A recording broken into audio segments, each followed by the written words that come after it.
Being a chosen one in this life is not a matter of privilege but a matter of inner responsibility, a particular vibration carried within us like an indelible imprint, a breath from elsewhere entrusted to our humanity. One recognizes their life mission when, beyond habits, obligations, and the roles we adopt, an intimate voice begins to whisper insistently, "What you are living is not all that you are." This voice first appears as a gentle discomfort, a feeling of being slightly out of place within imposed structures, in the expectations of others, in the ordinary flow of everyday life. This sensation is not a rejection of the world but the echo of a greater calling, an invitation to look deeper within oneself to find an essential direction. The mission of a chosen one is never merely a social role. It is a trajectory of the soul, something felt in the body before it is ever understood intellectually. Among the most common signs, there is first this impression that certain situations keep repeating throughout life, as if they are trying to draw our attention to a specific learning. The chosen one notices that the same types of people, challenges, or circumstances come back again and again, in different forms but with the same underlying lesson. It is not a cycle of bad luck or randomness, but a continuous call, an inner reminder that cannot be escaped for long, for life itself becomes the patient teacher that insists until we understand. Recognizing one's mission therefore requires sincere listening, observing what deeply outrages us, what instinctively amazes us, what moves us for no apparent reason, because these are often clues of what we came here for. A chosen one is never someone who proclaims themselves chosen. They are someone who feels a responsibility that exceeds their personal interests. They know, even without words, that something is meant to be accomplished through them. Sometimes this manifests as a sharp sense of compassion, a natural ability to soothe suffering or inspire others. Sometimes it is strong intuition, a clear insight into situations or people, as if an inner light highlights what others struggle to perceive. Many chosen ones recognize their mission when they realize that their life has always been oriented toward the same point, that they have been shaped by their trials, sharpened by their doubts, and sculpted by their scars to become a precise instrument, fine-tuned for a specific purpose. Another powerful sign is the feeling of being guided, supported by something invisible yet undeniable. Repeated synchronicities, improbable encounters, coincidences too perfect to be mere chance punctuate the path of one who is approaching their mission. The chosen one learns to recognize these signs not as illusions but as a subtle language through which life communicates once we become conscious enough to listen. The universe, or the higher consciousness, whatever name one gives it, rarely speaks in shouts. It speaks in alignments, in feelings, in impulses. Thus, when things suddenly begin to organize themselves, when opportunities appear precisely at the moment they are needed, when obstacles disappear without apparent reason, it is often a sign that one is nearing their axis, their true inner function. But there is also the other side, the moments when life seems to close up, where nothing works, where one feels constantly blocked. This is not punishment or a wrong turn, but a clear indication that one is drifting away from their true path, attempting to force a direction that is not theirs. The chosen one learns that both flow and resistance are powerful guides. The mission is not necessarily spectacular. It is often silent, humble, nearly invisible to the eyes of the world. It may be to transmit peace in a chaotic environment, to bring a different consciousness into one's family, to inspire subtly without ever raising one's voice, to heal through presence, to transform through example. It may be broader, such as awakening others, protecting, revealing, building, teaching, creating, uniting, or reforming. But in all cases, the authentic mission never serves the ego, it serves the living. It is recognized by the way it uplifts, frees, and illuminates. There are concrete examples, human trajectories that reveal how the mission becomes clear. Consider someone who, since childhood, has felt deep discomfort in the face of injustice. Regardless of their job or environment, they always find themselves in situations where they must defend others, speak for those who are not heard. They often ignore that this reflex is not random. It is the symptom of a mission of protection or mediation. Another example. A person who has always been highly sensitive, experiencing their sensitivity as a burden, a handicap in a world that values hardness. Later in life, they understand that this sensitivity was a tool, a finely tuned radar that allows them to sense the deeper emotions of others and guide them. Their initial pain becomes the very instrument of their mission. Or consider the woman who has experienced ruptures, losses, repeated grief. For a long time, she believed her life was marked by adversity. But later, she discovers that she carries an exceptional understanding of the paths of transformation, a quiet strength that enables her to accompany others through their darkest crossings. What seemed to be a curse reveals itself as the preparation for a calling. Often, chosen ones have rough, uneven journeys, not to break them, but to polish them. Their depth comes from what they have lived. Their wisdom comes from their night. Their power comes from their vulnerability. The true mission of a chosen one is not to be admired, followed, celebrated, or placed on a pedestal. The true mission is to embody an inner truth that naturally inspires. One recognizes a chosen one by the light they radiate without seeking it, by the calm that emanates from them, by the silent coherence between what they say and what they do. The chosen one learns that power never lies in domination but in presence, never in imposed authority but in inner clarity. Their mission is to be a bridge between what humans are and what they can become, a bridge between the visible and the invisible, between matter and spirit. They are not here to convince but to remind, awaken, align. Their words are not a speech but a transmission. Their life itself becomes a message. And the mission of a chosen one always unfolds through three essential dimensions: understanding, elevation, and service.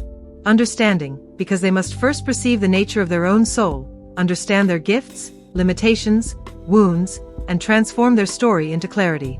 Elevation, because they must rise above the illusions of the world, free themselves from conditioning, no longer be led by fear or ego. And service, because a chosen one is never a chosen one for themselves. They are chosen for others, for the collective, for the consciousness of the world. Recognizing one's mission is ultimately not about seeking something extraordinary, but sensing what is true. It is listening to the inner resonance, what calls us gently yet firmly, what soothes us when we think about it, what gives us energy instead of draining it. The mission is recognized by the peace it creates, even when it demands courage. And when one walks their true path, life ceases to be a perpetual struggle, it becomes a dialogue. One feels guided, supported, inspired. One stops fighting against oneself. The chosen one discovers that the world does not change because they shouted louder, but because they vibrated truer. Their mission then becomes a natural radiance, a soft but constant light that touches, transforms, and uplifts without ever imposing itself. And that is how one recognizes a chosen one, not by what they proclaim, but by what they awaken.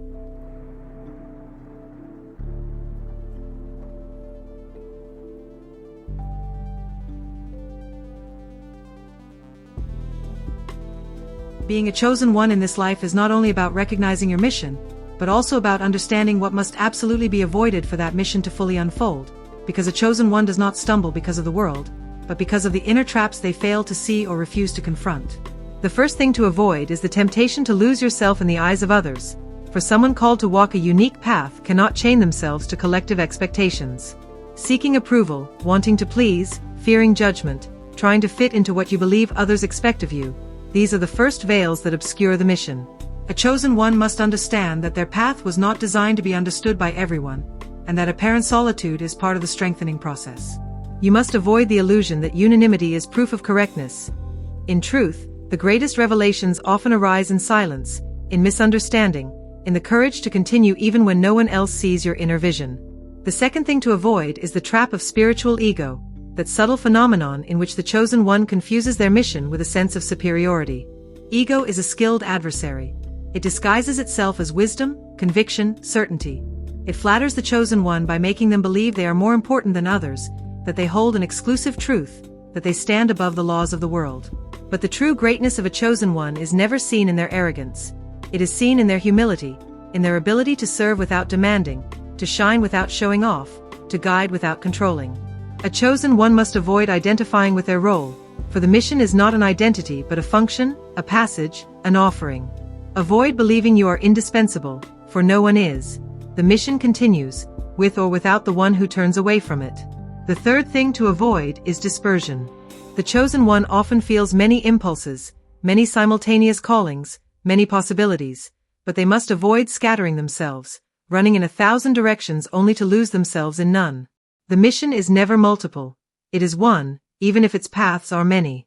You must learn to distinguish what is essential from what is secondary, what is inspired from what is impulsive, what is aligned from what is merely exciting. Avoid projects that flatter the ego but do not nourish the soul, commitments made out of fear of missing out, promises made just to feel useful. Your energy is precious. Focus it, so it becomes power, not noise. The fourth thing to avoid is the fear of change.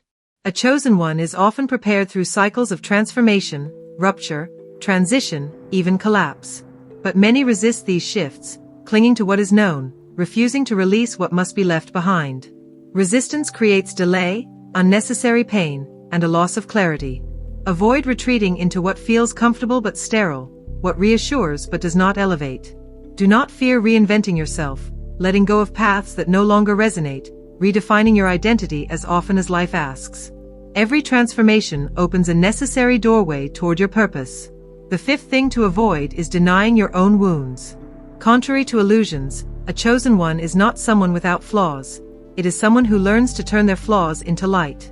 Running from your trauma, refusing to face your shadow, hiding your fragility behind a mask of strength cuts you off from the very material meant to feed your mission. Unhealed wounds become lenses that distort perception, subtle obstacles that block inner clarity.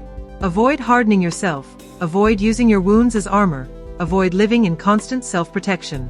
Dare to look where it hurts, for in that space lies the spiritual gold of your journey. The sixth thing to avoid is rushing, wanting to move faster than life, wanting to fulfill the mission before you are ready, forcing doors that are not meant to open yet. Many chosen ones burn out because they want everything immediately, without understanding that every mission has a sacred pace. Rushing creates confusion, and confusion weakens the mission. Avoid the fantasy of instant results, avoid interpreting silence as rejection, avoid believing that you must act at all times when sometimes the mission is preparing itself in stillness, in reflection, in inner maturation. The seventh thing to avoid is emotional isolation. The path may be solitary, but it must never become a relational desert. Cutting yourself off from others out of distrust, fatigue, pride, or a sense of difference is a major mistake. A chosen one needs authentic relationships, sincere eyes, grounding presences that reconnect them with their humanity. Avoid the trap of believing you must carry everything alone, that no one can understand you, that vulnerability is weakness. The mission does not ask for isolation. It asks for clarity, balance, the ability to stay connected without depending. The eighth thing to avoid is comparison. Comparing yourself to other chosen ones, to those who seem to progress faster, achieve more, understand better. Comparison breeds envy, doubt, frustration, and it disconnects you from your axis. Every mission has a unique geometry, rhythm, and color. Avoid feeling inferior or superior. Simply remain aligned. The ninth thing to avoid is self-sacrifice in the name of the mission. Many confuse giving with disappearing, serving with self-erasing. They give so much they forget themselves, exhaust themselves, burn out. They believe being chosen means emptying themselves to fill others. It is false. The mission never asks for self-destruction, it asks for grounded radiance. Avoid putting others before yourself to the point of dissolving, for a being who forgets themselves cannot illuminate anything. The 10th thing to avoid is mental and spiritual rigidity. Believing you have found the final truth, clinging to doctrine, rejecting nuance, questioning, renewal. The mission only breathes in fluidity. Avoid freezing your vision in a past understanding when life calls you towards something wider. The 11th thing to avoid is ignoring the signs. Life speaks constantly. Synchronicities, intuitions, obstacles, impulses, encounters. Many chosen ones ignore these signs out of fear, laziness, or refusal to change. They cling to their personal will even when everything indicates a necessary pivot. Avoid becoming deaf to the subtle guidance around you. And finally, the 12th thing to avoid is forgetting gratitude. Forgetting to honor each step, each lesson, each elevation. Gratitude keeps the heart open, stabilizes energy, nourishes inner clarity. Without it, the mission becomes heavy, mechanical, burdensome. Never forget, your mission is not a weight, it is an offering, a dance between you and life, a silent collaboration with something greater. Avoiding these pitfalls is not about making the journey perfect, it is about making it conscious, aligned, and fertile. The chosen one who walks while avoiding these traps becomes someone clear, grounded, inspiring, capable of manifesting what they were sent for. And true mastery lies in this vigilance, not in doing more, but in avoiding what distracts, dims, or weakens.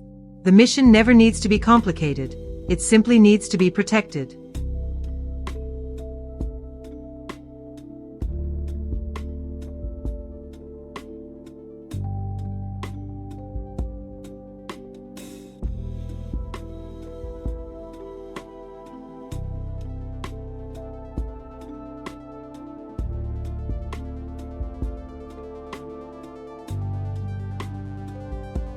Reaching one's purpose in life is never a simple act of will. It is a complete commitment, a harmony between mind, heart, body, and spirit, a silent pact with oneself and with the universe. To accomplish at all costs what one came here to fulfill, there is a series of sacred actions, inner attitudes, and outward practices that build the path of true achievement, one that depends neither on chance nor on the opinions of others. The first thing to do is to clarify your intention. A clear intention is like a compass. It directs, stabilizes, strengthens. It must be simple, pure, deep, free from ego, and rooted in an inner necessity. Intention is not a vague wish but a firm commitment. This is what I choose to manifest, this is why I want to accomplish it, this is how it will elevate my life and the lives of others. A true intention creates an energetic field that attracts opportunities, dissolves distractions, and gives solid direction to the will. Without clarity, every effort becomes scattered.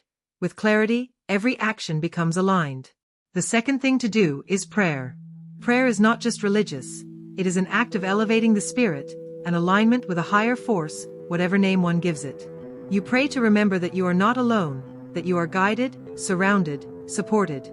Prayer opens the door to lucidity, calms fears, strengthens faith, and cleanses the inner space of doubt. It attracts unexpected solutions because it silences the mind long enough for intuition to speak. Daily sincere prayer, whether gratitude, a request for clarity, or a simple invocation of peace, feeds the path and creates the conditions for progress. Prayer is essential. It reconnects the human to their vertical axis, reminds them of their purpose, and aligns invisible and visible forces to make the impossible possible. The third thing to do is almsgiving, giving in all its forms. Helping, sharing, supporting, offering. Almsgiving is not a paternalistic charity, it is an act of energy circulation. The one who gives unblocks their own life. The one who helps creates a path to receive. Generosity attracts blessing because it shows the universe that you do not live in the fear of lack. Whether it is money, time, attention, food, or presence, every act of giving multiplies the doors of opportunity. Almsgiving purifies intention, sanctifies action, and cleanses the path. It reminds you that your personal mission is always connected to a collective good. Those who want to reach their purpose must cultivate generosity because prosperity is the natural reflection of an open heart. The fourth thing to do is discipline. No major purpose can be achieved without repetition, consistency, and structure.